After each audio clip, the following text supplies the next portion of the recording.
एक छोटा सा गांव था जहां एक लड़की रहती थी। नाम था मीरा। मीरा बहुत चुपचाप रहने वाली लड़की थी। ना कोई दोस्त, ना खेलकूद, बस दिन भर अपने पुराने खिलौनों के साथ बैठी रहती थी।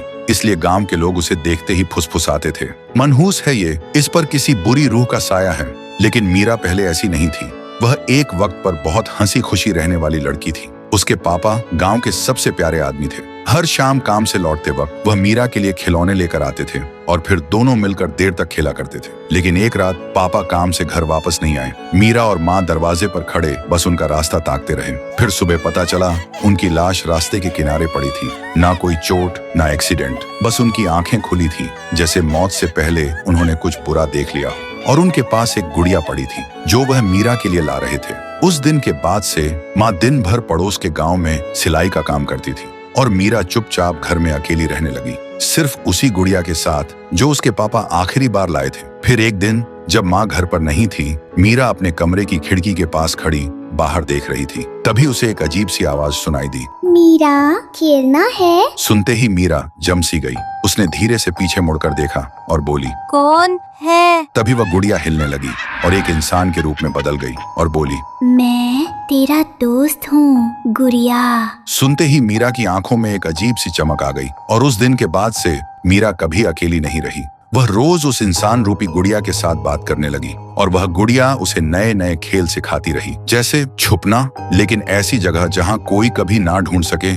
धीरे धीरे मीरा बिल्कुल बदल गई। फिर एक दिन जब माँ मीरा को खाना दे रही थी, तब उसने अपनी माँ से कहा, माँ, मेरे नए दोस्त को भी खाना दो ना। माँ सुनते ही हंस पड़ी। कौन सा दोस्त बेटा? लेकिन मीरा फिर कुछ नहीं बोली, सिर्फ कोने में रखी उस गुड़िया को देखती रही। उसी रात जब माँ सो रही थी, तभी उन्हें रसोई से एक अजीब सी आवाज आई,